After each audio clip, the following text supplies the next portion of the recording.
ಇದು ಶಾಂತಿನಿವಾಸ. ಹೆಸರಲ್ಲಷ್ಟೇ ಶಾಂತಿ ಇರೋ ಈ ಬಂಗಲೆ ಊರಿನಲ್ಲೇ ದೊಡ್ಡ ಶ್ರೀಮಂತರಾದ ಸೂರ್ಯನಾರಾಯಣವರದ್ದು. ಬಂಗಲೆಯ ಗೋಡೆಗಳಿಗೆ ಬಣ್ಣವೇನೋ ಹೊಳೆಯುತ್ತಿದೆ, ಆದರೆ ಅದರ ಒಳಗಿರೋ ಮನಸ್ಸುಗಳು ಮಾತ್ರ ಕಪ್ಪಾಗಿವೆ. ಸೂರ್ಯನಾರಾಯಣ್ ಅವರ ಮೊದಲ ಪತ್ನಿ ತೀರಿಹೋದ ಮೇಲೆ ಈ ಮನೆಗೆ ಬಂದ ರಾಜೇಶ್ವರಿ ಪ್ರೀತಿಯ ಬದಲಾಗಿ ಅಹಂಕಾರವನ್ನೇ ತಂದಳು. ಇಲ್ಲಿ ಸಂಬಂಧಗಳಿಗಿಂತ ಆಸ್ತಿಗೆ ಬೆಲೆ ಹೆಚ್ಚು. ಸ್ನೇಹ, ಸ್ನೇಹ, ಎಲ್ಲಿ ಹೋಗಿ ಸತ್ತಿದ್ಯಾ? ಸೂರ್ಯ ಹುಟ್ಟಿ 2 ಗಂಟೆ ಆಯ್ತು, ಇನ್ನೂ ಕಾಫಿ ಬಂದಿಲ್ಲ ಅಂದ್ರೆ ಏನರ್ಥ? ಈ ಮನೆಯಲ್ಲಿ ನಾನ್ ಹೇಳೋದ್ ನಡಿಬೇಕಾ ಅಥವಾ ನಿನ್ನಿಷ್ಟ ಬಂದ ಹಾಗೆ ಇರ್ಬೇಕಾ?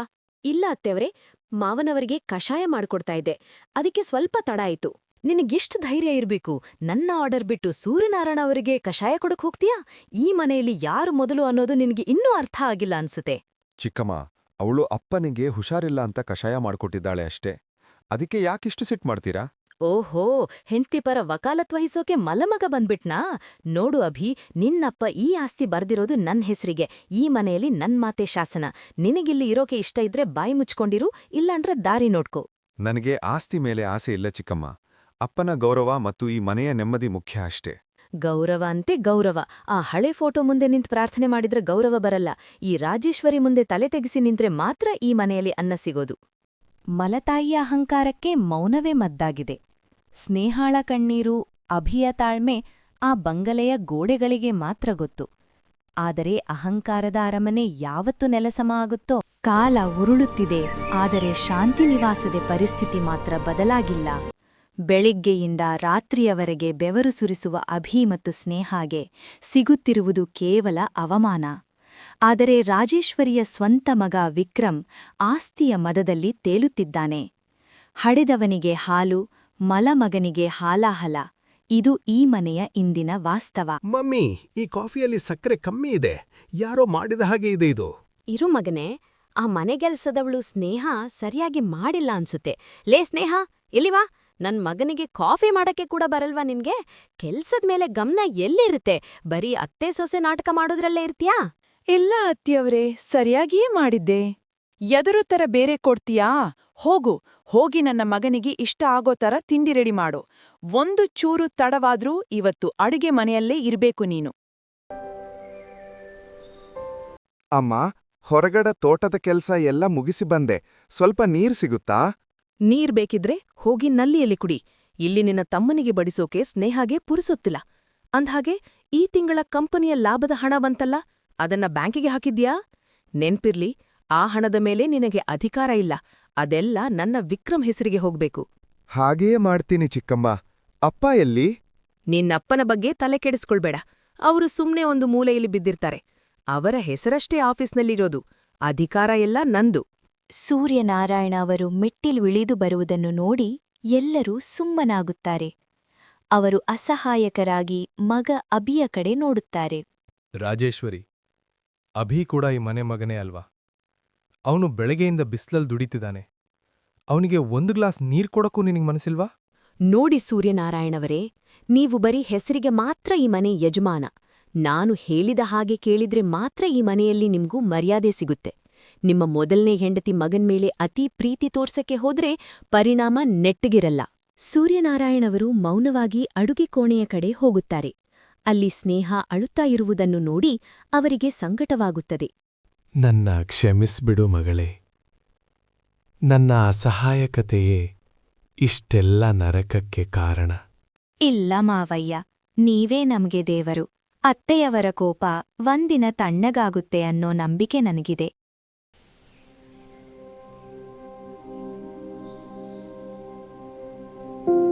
ವಿಕ್ರಮ್ ಕುಡಿದ ಅಮಲನಿಲ್ಲಿ ಸಂಜೆ ಮನೆಗೆ ಬರುತ್ತಾನೆ. ಮಮ್ಮಿ, ನನಗೆ ಇನ್ನೂ ದುಡ್ಡು ಬೇಕು. ಆ ಅಭಿ ಹತ್ರ ಹೋಗಿ ಕೇಳು, ಚೆಕ್ ಮೇಲೆ ಸಹಿ ಹಾಕಿಸ್ಕೋ. ಇವತ್ತು ನನಗೆ 1 ಲಕ್ಷ ಬೇಕೇ ಬೇಕು. ವಿಕ್ರಮ್, ಆ ಹಣ ಕಂಪನಿಯ ಸಂಬಳ ಕೊಡಕ್ಕೆ ಇಟ್ಟಿರೋದು. ಈಗ ಕೊಡಕ್ ಬರಲ್ಲ. ನನ್ ಮಗ ದುಡ್ಡು ಕೇಳಿದ್ರೆ ಇಲ್ಲ ಅಂತೀಯ? ಅವನ್ ಏನು ಕೇಳಿದ್ರು ಕೊಡೋದು ನಿನ್ ಕರ್ತವ್ಯ. ನೀನ್ ಕೇವಲ ಇಲ್ಲಿ ಕೆಲಸ ಮಾಡೋಳು. ಈ ಆಸ್ತಿಗೆ ವಾರಸುದಾರ ನನ್ ಮಗ ಮಾತ್ರ. ವಾರಸುದಾರ ಅಂತಕ್ಷಣ ಕೇವಲ ಆಸ್ತಿ ಮಾತ್ರ ಬರಲ್ಲ ಚಿಕ್ಕಮ್ಮ, ಜವಾಬ್ದಾರಿನೂ ಬರುತ್ತೆ. ಅಪ್ಪ ಕಷ್ಟಪಟ್ಟು ಕಟ್ಟಿರೋ ಈ ಸಾಮ್ರಾಜ್ಯವನ್ನ ಉಳಿಸೋದು ನನ್ನ ಕರ್ತವ್ಯ ಅನ್ಕೊಂಡಿದ್ದೆ. ಆದರೆ ನಿಮಗೆ ನಾನು ಕೇವಲ ಒಬ್ಬ ಕೆಲಸದವನಾಗಿ ಕಂಡ್ರೆ ಸರಿ, ಆ ಚೆಕ್ ಇಲ್ಲೇ ಇದೆ. ವಿಕ್ರಮ್, ತಗೋ. ಆದ್ರೆ ನೆನಪಿರ್ಲಿ, ಬೆವರು ಸುರಿಸಿ ಗಳಿಸಿದ ಹಣ ಯಾವತ್ತೂ ಕೈಲಿ ಉಳಿಯಲ್ಲ. ಸಲಹೆ ಕೊಡೋದು ನಿಲ್ಲಿಸು ಅಭಿ. ನಿನ್ನ ಬೆವರಿನ ಬೆಲೆ ಎಷ್ಟು ಅಂತ ನನಗೆ ಗೊತ್ತು. ಮಮ್ಮಿ ನೋಡಿದ್ರಾ ಇವನಿಗೆ ಅಪ್ಪನ ಆಸ್ತಿ ಮೇಲೆ ಎಷ್ಟು ಪ್ರೀತಿ ಅಂಟ? ನಾನಿರೋವಾಗ ಇವನ್ಯಾರು ಜವಾಬ್ದಾರಿ ತಗೊಳ್ಳಕ್ಕೆ? ನಡಿಯೋ ಇಲ್ಲಿಂದ. ನೋಡಿದ್ಯಾ ಅಭಿ, ನನ್ ಮಗನಿಗೆ ಇರೋ ಗತ್ತು ನಿನಗಿಲ್ಲ. ಸ್ನೇಹ, ನಿನ್ ಗಂಡನಿಗೆ ಹೇಳು, ಇಲ್ಲಿ ಬದುಕ್ಬೇಕಾದ್ರೆ ಬಾಲ ಮುದುರ್ಕೊಂಡಿರ್ಬೇಕು ಅಂತ. ಹೋಗಿ ಆ ಅಡ್ಗೆ ಕೆಲ್ಸ ಮುಗ್ಸು. ನಾಳೆ ನನ್ ಮಗನ ಬರ್ತ್ಡೇ ಪಾರ್ಟಿ ಇದೆ. 100 ಜನ ಬರ್ತಾರೆ. ಕೆಲಸದಲ್ಲಿ ಒಂಚೂರು ಹೆಚ್ಚು ಕಮ್ಮಿ ಆದ್ರೂ ಅಷ್ಟೇ. ಬನ್ನಿರಿ, ಅವರು ಏನೇ ಅಂದ್ರೂ ಪರವಾಗಿಲ್ಲ. ನಮಗೆ ನಮ್ಮ ನೆಮ್ಮದಿ ಮುಖ್ಯ. ಅತಿಯಾದ ಅಹಂಕಾರ ಆ ದೇವರಿಗೆ ಇಷ್ಟ ಆಗಲ್ಲ. ಇನ್ನು ಮನುಷ್ಯರೆಷ್ಟು ಅಲ್ವಾ? ಸಮಯ ಬನ್ನೇ ಬರುತ್ತೆ. ಅಲ್ಲಿಯವರೆಗೂ ನಾವು ಈ ನೋವನ್ನ ನುಂಗಲೇಬೇಕು. ಯಾವ ಮಗನನ್ನ ಅಧಿಕಾರದ ಮದದಲ್ಲಿ ಮೆರೆಸ್ತಿದ್ದೀಯೋ ರಾಜೇಶ್ವರಿ, ಅವನೇ ಒಂದು ದಿನ ನಿನ್ನ ಕಣ್ಣೀರಿಗೆ ಕಾರಣವಾಗ್ತಾನೆ. ಅಂದು ಈ ಅಭಿ ಮತ್ತು ಸ್ನೇಹಾಳ ಬೆಲೆ ನಿನಗೆ ಅರ್ಥ ಆಗತ್ತೆ. ಆದ್ರೆ ಅಷ್ಟರಲ್ಲೇ ಕಾಲ ಮಿಂಚಿ ಹೋಗಿರುತ್ತೆ. ಕೆಲವೊಮ್ಮೆ ವಿಧಿ ಆಡುವ ಆಟ ನಮಗೆ ಅರ್ಥವಾಗಲ್ಲ. ರಾಜೇಶ್ವರಿ ತನ್ನ ಮಗನೇ ಸರ್ವಸ್ವ ಅಂದುಕೊಂಡಿದ್ದಳು. ಆದರೆ ಅತಿಯಾದ ಮುದ್ದು ಮತ್ತು ಹಣದ ಮದ ವಿಕ್ರಮ್ನನ್ನು ಯಾವ ದಾರಿಗೆ ಎಳೆದುಕೊಂಡು ಹೋಗಿದೆ ಎಂಬ ಅರಿವು ಅವಳಿಗಿರಲಿಲ್ಲ. ಇಂದು ಶಾಂತಿ ನಿವಾಸದಲ್ಲಿ ಒಂದು ಬಿರುಗಾಳಿ ಏಳಲಿದೆ. ಅದು ಎಲ್ಲರ ಬದುಕನ್ನೂ ತಲೆಕೆಳಗು ಮಾಡಲಿದೆ. ಸಮಯ ರಾತ್ರಿ 11 ಗಂಟೆ. ಇಡೀ ಮನೆ ನಿಶ್ಶಬ್ದವಾಗಿದೆ. ಹಜಾರದಲ್ಲಿ ರಾಜೇಶ್ವರಿ ತನ್ನ ಮಗನಿಗಾಗಿ ಕಾಯುತ್ತಿರುತ್ತಾಳೆ. ಸೂರ್ಯನಾರಾಯಣ ಅವರು ಸುಸ್ತಾಗಿ ಸೋಫಾದ ಮೇಲೆ ಕುಳಿತಿದ್ದಾರೆ. ಅಷ್ಟರಲ್ಲಿ ವಿಕ್ರಮ್ ಗಾಬರಿಯಿಂದ ಬೆವರುತ್ತಾ ಮನೆಯೊಳಗೆ ಓಡಿಬರುತ್ತಾನೆ. ಅವನ ಕೈಯಲ್ಲಿ ಒಂದು ದೊಡ್ಡ ಬ್ಯಾಗಿದೆ. ವಿಕ್ರಮ್, ಏನಾಯ್ತು ಮಗನೇ? ಯಾಕೆ ಹೀಗೆ ಬೆವರುತ್ತಿದ್ಯಾ? ಕೈಯಲ್ಲಿ ಆ ಬ್ಯಾಗೇನು? ಮಮ್ಮಿ, ಸರ್ವನಾಶ ಆಯಿತು. ನಾನ್ ಜೂಜಿನಲ್ಲಿ ಸಾಲ ಮಾಡ್ಕೊಂಡಿದ್ದೆ. ಅವ್ರು ನನ್ನನ್ನು ಕೊಲ್ಲೋಕೆ ಬರ್ತಿದ್ದಾರೆ. ನಮ್ ಕಂಪನಿಯ ಶೇರ್ ಪೇಪರ್ಸ್ ಮತ್ತು ಮನೆಯ ಪತ್ರಗಳನ್ನ ಅಡ ಇಟ್ಟುಬಿಟ್ಟೆ. ಈಗ ಎಲ್ಲವೂ ಅವರ ಪಾಲಾಗಿದೆ. ಏನು ಹೇಳ್ತಿದ್ಯಾ ವಿಕ್ರಮ್? ಈ ಮನೆ ನಮ್ಮ ಪೂರ್ವಜರ ಆಸ್ತಿ. ಇದನ್ನ ಅಡ ಇಡೋಕೆ ನಿನ್ಗೆ ಯಾರೂ ಅಧಿಕಾರ ಕೊಟ್ಟಿದ್ದು? ಅದನ್ನೆಲ್ಲ ಆಮೇಲೆ ಮಾತಾಡೋಣ ಅಪ್ಪ. ಈಗ ನನ್ನ ಪ್ರಾಣ ಉಳಿಸ್ಕೊಳ್ಳಟ್ಟೆ ನಾನಿಲ್ಲಿಂದ ಹೋಗ್ಬೇಕು. ಮಮ್ಮಿ, ನಿನ್ನ ಲಾಕರ್ ಕೀ ಕೊಡು. ಅದರಲ್ಲಿರೋ ಒಡವೆಗಳ್ನ ತಗೊಂಡು ನಾನು ಈ ಊರು ಬಿಟ್ಟು ಹೋಗ್ತೀನಿ. ಮಗನೇ, ನೀನ್ ಏನ್ ಮಾತಾಡ್ತಿದೀಯಾ? ನಿನಗಾಗಿ ನಾನು ಮಲಮಗನ್ನನ್ನೇ ದೂರ ಮಾಡಿದೆ. ಸೊಸೆಯನ್ನ ಆಳಿನಂತೆ ನಡೆಸ್ಕೊಂಡೆ. ನೀನ್ ನೋಡಿದ್ರೆ ಇಡೀ ಸಂಸಾರವನ್ನೇ ಬೀದಿಗೆ ತರ್ತಿದೀಯ. ಅಷ್ಟರಲ್ಲಿ ಅಭಿ ಮತ್ತು ಸ್ನೇಹ ಶಬ್ದ ಕೇಳಿ ಅಲ್ಲಿಗೆ ಬರುತ್ತಾರೆ. ಏನಾಗ್ತಿದೆ ಇಲ್ಲಿ? ವಿಕ್ರಮ್ ಯಾಕಿಷ್ಟು ಗಾಬರಿಯಾಗಿದೀಯಾ? ನಿನಗ್ಯಾಕ್ಬೇಕು?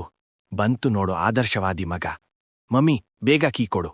ವಿಕ್ರಮ್, ಕೈ ಬಿಡು ಮಗನೇ. ನಿನಗೇನಾಗಿದೆ? ಈ ಒಡವೆಗಳು ನಮ್ಮ ಕೊನೆಯ ಆಸರೆ. ಇದನ್ನು ತಗೊಂಡು ಹೋದ್ರೆ ನಿನ್ನ ತಂದೆ ಚಿಕಿತ್ಸೆಗೆ, ನಮ್ಮ ತುತ್ತು ಅನ್ನಕ್ಕೆ ಏನು ಗತಿ? ಅಮ್ಮನ್ ಮೇಲೆ ಕೈ ಮಾಡ್ಬೇಡ ಮಗನೇ. ನಿಮ್ಮ ಗತಿ ಬಗ್ಗೆ ನನಗೇನ್ ಚಿಂತೆ ಇಲ್ಲ ಮಮ್ಮಿ. ನನ್ನ ಪ್ರಾಣ ಉಳಿಸ್ಕೊಳ್ಳಕ್ಕೆ ನಾನ್ ಏನ್ ಬೇಕಾದ್ರೂ ಮಾಡ್ತೀನಿ. ಈ ಅಭಿನಯಿತಾನಲ್ಲ, ಇವನನ್ನೇ ಕೇಳಿ ಅನ್ನ ಹಾಕೋಕೆ. ನಿನಗೆ ಇವನೇ ಅಚ್ಚುಮೆಚ್ಚಿನ ಮಗ ಅಲ್ವಾ? ಈಗ ಇವನತ್ರನೇ ಭಿಕ್ಷೆ ಬೇಡಿ. ವಿಕ್ರಮ್ ಬಲವಂತವಾಗಿ ಕೀಕಸೆದುಕೊಂಡು ತಳ್ಳಿದಾಗ ರಾಜೇಶ್ವರಿ ಸೋಫಾಗೆ ಬಡಿಯುತ್ತಾಳೆ. ಇದನ್ನು ನೋಡಿ ಅಭಿ ಅಸಹನೆಯಿಂದ ಮುಂದೆ ಬರುತ್ತಾನೆ. ವಿಕ್ರಮ್, ಅಮ್ಮನತ್ರ ನಿನಗೆ ಬೇಕಿರೋದು ಕೇವಲ ಕೀ ಮಾತ್ರ ಅಲ್ವಾ? ತಗೋ. ಆದರೆ ಒಂದು ಮಾತು ನೆನ್ಪಿರಲಿ, ಈ ಕ್ಷಣದಿಂದ ಈ ಮನೆಗೂ ನಿನಗೂ ಇರೋ ಸಂಬಂಧ ಮುಗಿಯಿತು. ನೀನು ಹೋಗ್ತಿರೋದು ಕೇವಲ ಹಣ ತಗೊಂಡು ಮಾತ್ರ ಅಲ್ಲ, ನಿನ್ನನ್ನ ನಂಬಿದ್ದ ತಾಯಿಯ ಪ್ರೀತಿಯನ್ನ ಕೊಲೆ ಮಾಡಿ ಹೋಗ್ತಿದ್ದೀಯ. ಹೋಗು, ಇನ್ಮುಂದೆ ಈ ಕಡೆ ತಿರುಗಿಯೂ ನೋಡ್ಬೇಡ. ಖಂಡಿತ ಬರಲ್ಲ ಅಭಿ. ಈ ಹಾಳಾದ ಮನೆಯಲ್ಲಿ ಯಾರಿಗಿರಕಾಸೆ? ಈ ಪಾಳು ಬಿದ್ದ ಗೋಡೆಗಳ ಮಧ್ಯೆ ನೀವಿಬ್ರೇ ಹತ್ತು ಸಾಯಿರಿ. ನನಗೆ ನನ್ನ ಲೈಫ್ ಮುಖ್ಯ. ವಿಕ್ರಮ್ ಹಣದ ಬ್ಯಾಗ್ ಹಿಡಿದು ಅಟ್ಟಹಾಸದಿಂದ ಹೊರಗೆ ಓಡುತ್ತಾನೆ. ಇಡೀ ಮನೆಯಲ್ಲಿ ಮೌನ ಆವರಿಸುತ್ತದೆ. ರಾಜೇಶ್ವರಿ ತಲೆ ಮೇಲೆ ಕೈಹೊತ್ತು ಕುಳಿತು ಬಿಡುತ್ತಾಳೆ. ಅತ್ತೆಯವರೇ, ಸಮಾಧಾನ ಮಾಡ್ಕೊಳ್ಳಿ. ಯಾಕೆ ಅಳ್ತಿದ್ದೀರಾ? ಹೋದದ್ದು ಕೇವಲ ಹಣ ಮಾತ್ರ, ಮನುಷ್ಯರಲ್ಲ. ನಿಮ್ಮನ್ ನೋಡ್ಕೊಳ್ಳಕ್ಕೆ ನಾವಿದ್ದೀವಲ್ವಾ? ಎದ್ದೇಳಿ ಅತ್ತೆಯವರೇ. ಅಭಿ, ನನ್ನನ್ನ ಕ್ಷಮಿಸ್ಬಿಡು ಮಗನೇ. ನಾನು ಹಡೆದ ಮಗ ನನ್ನನ್ನ ಕಸದಂತೆ ತಳ್ಳಿದ. ಆದ್ರೆ ನಾನು ಮಲಮಗ ಅಂತ ಕೀಳಾಲಿ ಕಂಡ ನೀನು ನನ್ನನ್ನ ಗೌರವದಿಂದ ನಡೆಸ್ಕೊಳ್ತಿದ್ಯಾ? ಈ ಅಹಂಕಾರದ ಕಣ್ತೆರೆಯೋಕೆ ದೇವ್ರು ನನಗೆ ಇಷ್ಟು ದೊಡ್ಡ ಶಿಕ್ಷೆ ಕೊಡ್ಬೇಕಿತ್ತಾ? ನಿಮ್ಮಿಬ್ರನ್ನ ಯಾವ ಬಾಯಿಂದ ಕ್ಷಮೆ ಕೇಳಲಿ? ಬೇಡ ಚಿಕ್ಕಮ್ಮ, ಕಳೆದು ಹೋದ ಕಾಲದ ಬಗ್ಗೆ ಮಾತಾಡೋದು ಬೇಡ. ನೀವು ನಮ್ಮ ಅಮ್ಮ. ಅಮ್ಮ ಯಾವತ್ತೂ ಮಗನ ಹತ್ರ ಕ್ಷಮೆ ಕೇಳಬಾರ್ದು. ನಾವೆಲ್ಲ ಒಂದಾಗಿದ್ದೀವಿ, ಅಷ್ಟೇ ಸಾಕು. ಈ ಕಷ್ಟದ ದಿನಗಳು ಕಳೆದು ಹೋಗ್ತವೆ. ಅಹಂಕಾರದ ಅರಮನೆ ಇವತ್ತು ಸ್ಮಶಾನದಂತೆ ಮೌನವಾಗಿದೆ. ತನ್ನವನೇ ಬೆನ್ನಿಗೆ ಚೂರಿ ಹಾಕಿದಾಗ ಆಗುವ ನೋವು ರಾಜೇಶ್ವರಿಗೆ ಇವತ್ತು ಅರ್ಥವಾಗಿದೆ. ಆದರೆ ಈ ಕತ್ತಲೆಯಲ್ಲಿ ಪ್ರೀತಿಯ ಹಣತೆಯಾಗಿ ಅಭಿ ಮತ್ತು ಸ್ನೇಹ ನಿಂತಿದ್ದಾರೆ. 1 ವಾರ ಕಳೆದು ಹೋಗಿದೆ. ವಿಕ್ರಮ್ ತಂದಿದ್ದ ಬೀರುಗಾಳಿಗೆ ಶಾಂತಿ ನಿವಾಸ ನಲುಗಿ ಹೋಗಿದೆ. ಮನೆ ಹರಾಜಿನ ನೋಟಿಸು ಬಾಗಿಲಿಗೆ ಅಂಟಿಕೊಂಡಿದೆ. ರಾಜೇಶ್ವರಿಯ ಅಹಂಕಾರವೆಲ್ಲ ಕಣ್ಣೀರಿನಲ್ಲಿ ಕರಗಿ ಹೋಗಿದೆ. ಅಂದು ಮಹಾರಾಣಿಯಂತೆ ಮೆರೆದವಳು ಇಂದು ಒಂದು ಸಣ್ಣ ತಪ್ಪಿಗೂ ಮರುಗುತ್ತಿದ್ದಾಳೆ. ಆದರೆ ಈ ಸಂಕಷ್ಟದ ಸಮಯದಲ್ಲಿ ಆಕೆಗೆ ನೆರಳಾಗಿದ್ದು ಮಾತ್ರ ತಾನು ಕೀಳಾಗಿ ಕಂಡ ಅದೇ ಮಲಮಗ ಮತ್ತು ಸೊಸೆ. ಅಭಿ, ಈ ಮನೆ ಬಿಟ್ಟು ಹೋಗೋ ಕಾಲ ಬಂತಲ್ಲಪ್ಪ. ನನ್ನ ಸ್ವಾರ್ಥಕ್ಕೆ ಇಡೀ ಸಂಸಾರವನ್ನೇ ಬೀದಿಗೆ ತಂದೆ. ಈ ವಯಸ್ಸಿನಲ್ಲಿ ನಿಮ್ಮಪ್ಪನನ್ನ ಕರ್ಕೊಂಡು ಎಲ್ಲಿಗೆ ಹೋಗೋಣ? ಆ ವಿಕ್ರಮ್ ಎಲ್ಲಿದ್ದಾನೆ ಅಂತ ಒಂದು ಫೋನ್ ಕೂಡ ಮಾಡ್ಲಿಲ್ಲ. ಚಿಕ್ಕಮ್ಮ, ಮನೆಯಂದ್ರೆ ಕೇವಲ ಈ 4 ಗೋಡೆಗಳಲ್ಲ. ನಾವ್ ಎಲ್ಲೇ ಇರ್ಲಿ ಒಟ್ಟಾಗಿರೋಣ. ನಾನು ಮತ್ತು ಸ್ನೇಹ ಸೇರಿ ಒಂದು ಸಣ್ಣ ಬಾಡಿಗೆ ಮನೆ ನೋಡಿದೀವಿ. ನನ್ನ ಹಳೆಯ ಉಳಿತಾಯದ ಹಣ ಸ್ವಲ್ಪ ಇದೆ, ಅದರಿಂದ ಜೀವನ ಸಾಗಿಸ್ಬೋದು.